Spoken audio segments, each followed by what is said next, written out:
السلام علیکم ورحمۃ اللہ وبرکاتہ رب اشرح لی صدری ویسر لی امری واحلل عقدۃ من لسانی یفقہوا قولی اللہم فقہنا فی الدین اللہم انی اسألک علما نافعا وعملا متقبلا ورزقا طیبا۔ لاسٹ ٹائم میں نے آپ کو بتایا تھا ولید بن مغیرہ کے بارے میں کہ اللہ تعالیٰ نے ان آیات میں کیسی اس کی تصویر کشی کی ہے۔ اس نے جب آپ صلی اللہ علیہ وآلہ وسلم کو قرآن پڑھتے ہوئے سنا تو بہت زیادہ اس کے اندر کشمکش ہو گئی تھی کہ یہ حق ہے۔ اس کو پتہ چل گیا تھا کہ نہ مجنون ایسی باتیں کر سکتا ہے، نہ انسان کا یہ کلام ہے، نہ یہ کوئی دیوانہ ہے، بلکہ یہی حق ہے۔ لیکن چونکہ بہت زیادہ اللہ تعالیٰ نے اس کو مال دے رکھا تھا، بہت زیادہ بیٹے بھی تھے، اس کی اسٹرینتھ تھے، اس کی لوگوں میں یہ بہت مانا جاتا تھا، لوگ اس کی بہت سنتے تھے، بہت عزت تھی اس کی، اللہ تعالیٰ نے اس کو ہر طرح کی نعمت دی ہوئی تھی۔ تو اس کو تھا کہ اگر میں نے یہ حق قبول کر لیا تو پھر میری سرداری بھی چلی جائے گی، میرے پاس تو کچھ بھی نہیں رہے گا، میرے لوگ سب مجھے چھوڑ جائیں گے۔ تو یہ بہت زیادہ اسلام کے قریب آ گیا تھا، اس بات کو حق کو قبول کر لے۔ مگر ابو جہل نے بھی اس کو غصہ دلایا، پھر اس نے کچھ اپنے اندر بھی اندازے لگائے کہ اگر میں نے اسلام قبول کر لیا تو مجھے سب کچھ چھوڑنا پڑے گا۔ تو کیسے یہ بالکل قریب آ کر ایک دم پلٹا۔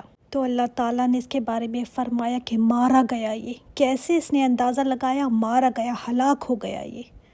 تو اللہ تعالیٰ نے اس کی سزا بتائی ہے آگے، دیکھتے ہیں آیات کو۔ بسم اللہ الرحمن الرحیم۔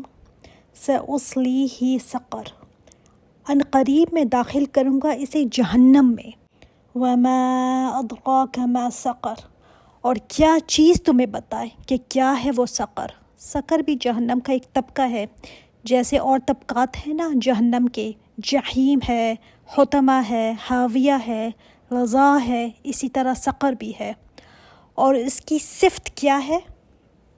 لا تبقی ولا تذر، نہ یہ باقی رکھے اور نہ چھوڑے، نہ اصلی حالت میں یہ باقی رکھے گی اور نہ چھوڑے گی۔ ایسا چمٹ جانے والا یہ عذاب ہے جس میں کوئی بریک نہیں ہے، نہ اس میں انسان زندہ ہوگا نہ مرے گا۔ جیسے کوئی بلا چمٹ گئی ہو نا، گوشت پوشت انسان کی کھال کو چاٹ جائے گی یہ بلا، حتیٰ کہ انسان نہ مرے گا اس میں، نہ زندوں میں ہوگا، شدید ترین تکلیف میں ہوگا اور بیچ میں لٹکا ہوا ہوگا، نہ زندہ ہے نہ مرتا ہے۔ چلو مر ہی جائے، اس سے تو موت بہتر ہے، جو مسلسل عذاب ہے اس سے تو موت بہتر ہے، وہ بھی کوئی لائف ہے، لیکن موت بھی نہیں ہے۔ اب یہ عذاب نہ اس کو چھوڑے گی نہ مرنے دے گی، اور ایسے ہی اس کو عذاب دیا جائے گا، ایسے ہی یہ زندہ رہے گا۔ لواحۃ للبشر، جھلسا دینے والی ہے یہ چمڑے کو، کھال کو۔ سائنس نے بھی پروف کیا ہے نا کہ جو تکلیف محسوس ہوتی ہے انسان کو، کسی بھی تکلیف کی شدت، وہ اسکن پر محسوس ہوتی ہے۔ اسکن اگر ختم ہو جائے تو شدت بھی ختم ہو جاتی ہے۔ تو اللہ تعالیٰ نے دوسری جگہ فرمایا نا کہ ایک کھال اگر جلے گی تو دوسری اسکن اس کی جگہ لے لے گی، دوسری جلے گی تو تیسری آ جائے گی اس کی جگہ، تاکہ انسان مسلسل عذاب کا مزہ چکھتا رہے۔ تھوڑی دیر کو سوچے نا کہ کہیں ہمارا زخم لگ جائے اسکن پر تو انسان کو کتنی شدت سے تکلیف محسوس ہوتی ہے نا۔ اللہ تعالیٰ اسی اسکن کو بار بار چینج کریں گے تاکہ عذاب چکھتا رہے انسان، کیونکہ اسکن اگر ختم ہو جائے ایک دفعہ تو عذاب کی شدت تو پھر محسوس نہیں ہوتی۔ سورۃ المؤمنون میں بھی ہے نا کہ چہرے کی کھال جب ان کی جلے گی تو لگے گا جیسے بھونی ہوئی سیری ہے۔ استغفر اللہ، اللہ تعالیٰ ان کا عذاب سے ہمیں بچائے رکھے، آمین۔ علیہ 19، اس پر 19 فرشتے مقرر ہیں۔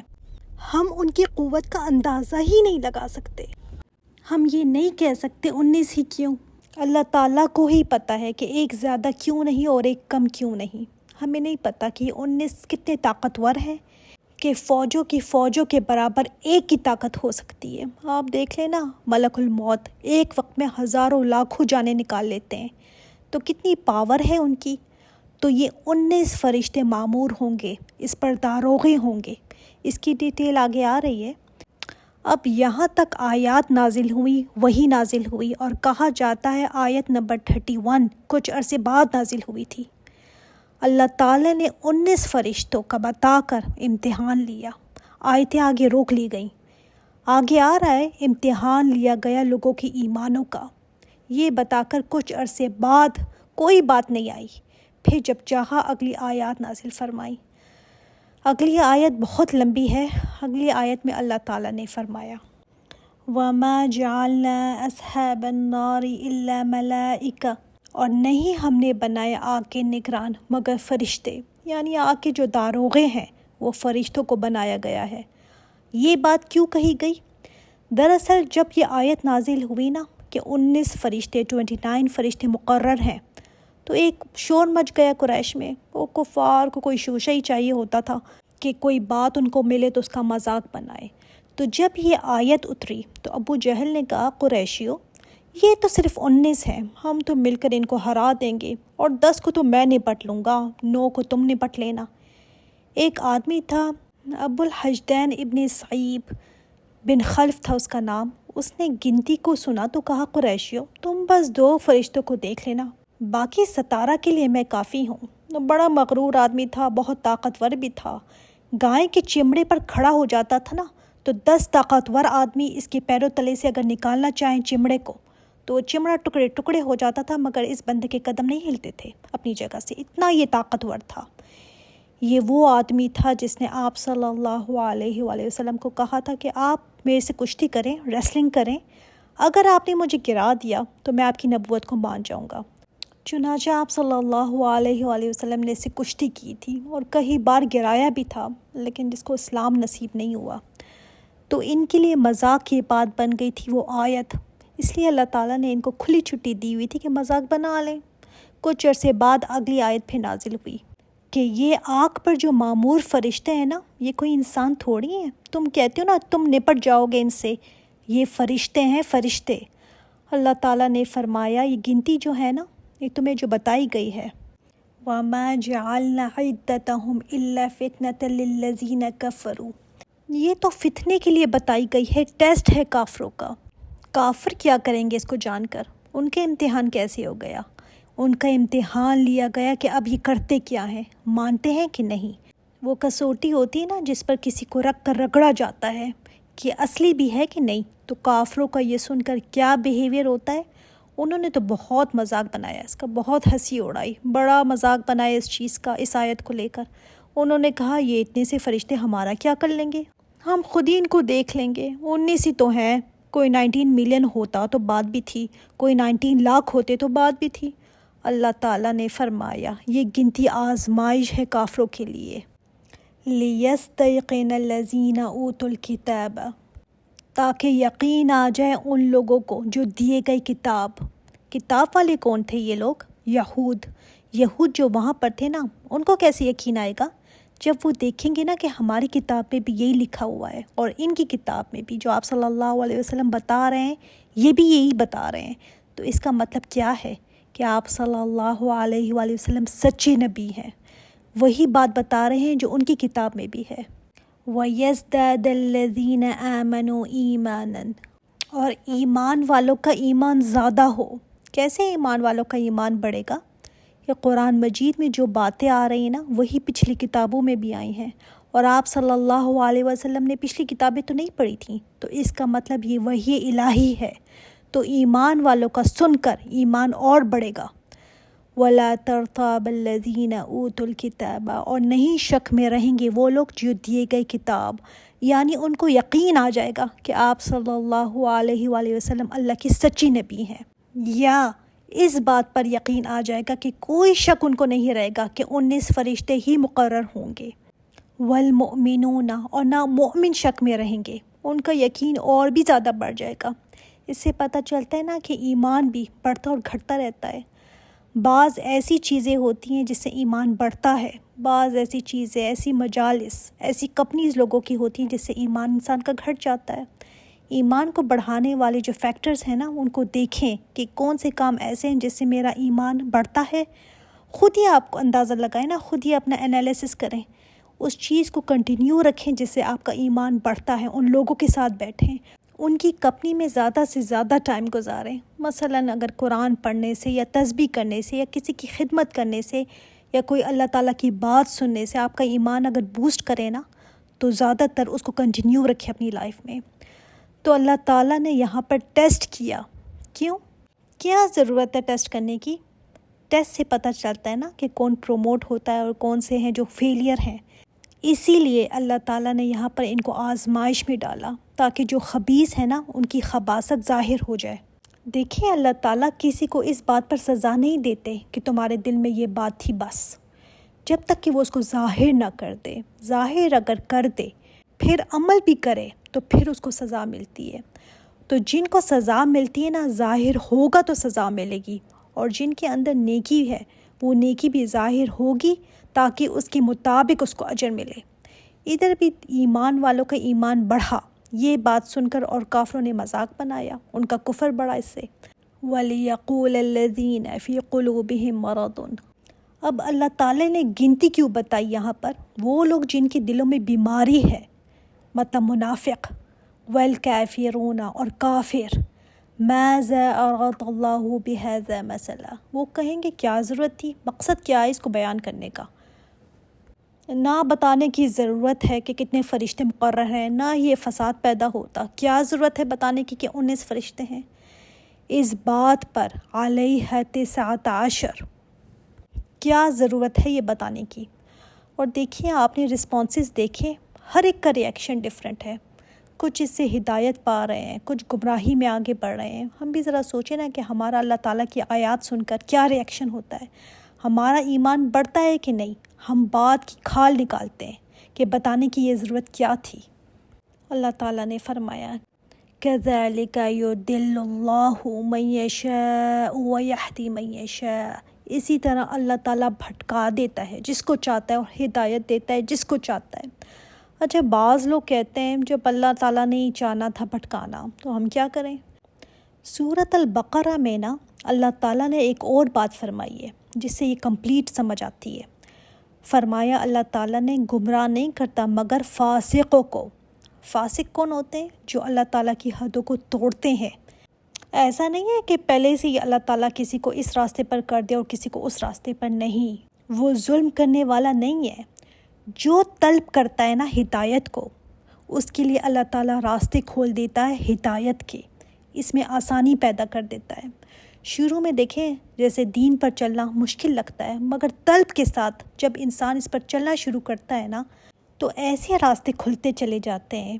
انسان کبھی کبھی سوچتا ہے واقعی میں اتنا مشکل سمجھ رہی تھی اس کو، اتنا مشکل تو نہیں ہے، ایسے ہی میں ڈر رہی تھی۔ وہ دروازے کھولتا چلا جاتا ہے اسی چیز کی جس کا انسان طلبگار ہوتا ہے۔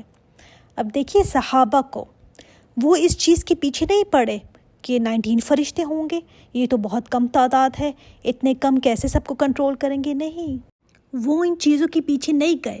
ان کو کیا تھا؟ وہ عمل پر توجہ رکھتے تھے۔ ان کو کیا 19 ہے، 19 لاکھ ہیں، 19 کروڑ ہیں، اصل بات کی فکر ان کو یہ تھی کہ ہمارا عمل کیا ہے، ہم کیا دکھائیں گے وہاں پر۔ وَمَا يَعْلَمُ جُنُودَ رَبِّكَ إِلَّا هُوَ، اور نہیں جانتا تیرے رب کے لشکروں کو مگر وہی۔ کیا مطلب ہے اس بات کا؟ وہ جو اس بات پر بحثیں کر رہے ہیں نا کہ 19 ہے صرف، لگتا ہے فرشتے ختم ہو گئے ہیں، تو اللہ تعالیٰ نے فرمایا کہ اس کے تو اتنے لشکر ہیں جنہیں تم جانتے تک نہیں ہو، صرف وہی جانتا ہے اپنے لشکروں کو۔ اور اس کے لشکروں میں صرف فرشتے نہیں بلکہ ابابیل کے لشکر بھی ہیں، ہاتھی کے لشکر بھی ہیں، مچھروں کے لشکر بھی ہیں، پانی ہوا کے لشکر بھی ہیں، سب اسی کے لشکر ہیں، یہ سب اسی کے لیے کام کرتے ہیں۔ کتنے ہی لشکر، کتنی ہی طاقت ہے، کون کہاں رہتا ہے، یہ سب اللہ کو معلوم ہے۔ وَمَا يَعْلَمُ جُنُودَ رَبِّكَ إِلَّا هُوَ، تمہیں پتہ ہی نہیں ہے اپنے رب کے لشکروں کا، تم جان ہی نہیں سکتے مگر ہاں وہ جانتا ہے۔ وَمَا هِيَ إِلَّا ذِكْرَى لِلْبَشَرِ، اور نہیں ہے مگر نصیحت یہ انسانوں کے لیے۔ بعض نے کہا ہے یہ سے مراد یہاں پر جہنم ہے، کہ انسان اس جہنم کا سوچ کر ایسے کام نہ کرے پھر جو اس کو یہاں تک پہنچا دے۔ اور دوسرا معنی یہ لیا گیا ہے کہ یہ جو قرآن آیات ہم پڑھ رہے ہیں نا، اس میں نصیحت ہے انسان کے لیے، ان پر چل کر انسان آگ سے بچ سکتا ہے۔ کَلَّا وَالْقَمَرِ، ہرگز نہیں، قسم ہے چاند کی۔ اب یہاں پر ان چیزوں کی طرف قسم کھائی گئی ہے جن چیزوں کی طرف انسان جلدی متوجہ ہو جاتا ہے، جو چیزیں انسان کو بہت اٹریکٹ کرتی ہیں۔ وَاللَّيْلِ إِذْ أَدْبَرَ، اور رات کی جب وہ پلٹتی ہے۔ وَالصُّبْحِ إِذَا أَسْفَرَ، اور صبح کی جب وہ روشن ہوتی ہے، رات جا رہی ہوتی ہے، صبح آ رہی ہوتی ہے، کتنا خوبصورت منظر لگتا ہے نا وہ، اندھیرے کو چاک کرتی ہوئی روشنی نکلتی ہے۔ تو سوچو، ہو سکتا ہے تمہارے دل کے اندھیروں میں سے بھی کوئی روشنی نکل آئی، جیسے صبح کی روشنی نکلتی ہے۔ انہا لإحدی الکبر، بے شک وہ ہے بڑی چیزوں میں سے۔ کیا؟ جہنم۔ جہنم بڑی ہولناک بڑی چیزوں میں سے ہے۔ نذیرا للبشر، ڈراوا ہے انسان کے لیے۔ جہنم ڈراوا ہے انسان کے لیے۔ نام آتا ہی نا اسے خوف محسوس ہونے لگتا ہے۔ یہ انہا جو آیا ہے نا، یہ ان آیات، ان نشانیوں کی طرف بھی اشارہ ہو سکتا ہے کہ یہ ڈراوا ہے انسان کے لیے۔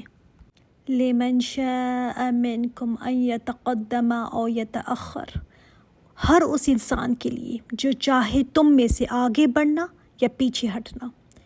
کس چیز میں؟ بھلائی کے راستے میں۔ جو بھلائی کی طرف جانا چاہے، اوپن ہے راستہ، چاہے تو آگے بڑھ جاؤ اور چاہے تو سلو سپیڈ کے ساتھ چلتے رہو۔ جو چاہتا ہے جہنم سے بچنا، نیکیوں میں دوڑ لگا لو، راستہ کھلا ہوا ہے، اوپن ہے، سب کے لیے ہے۔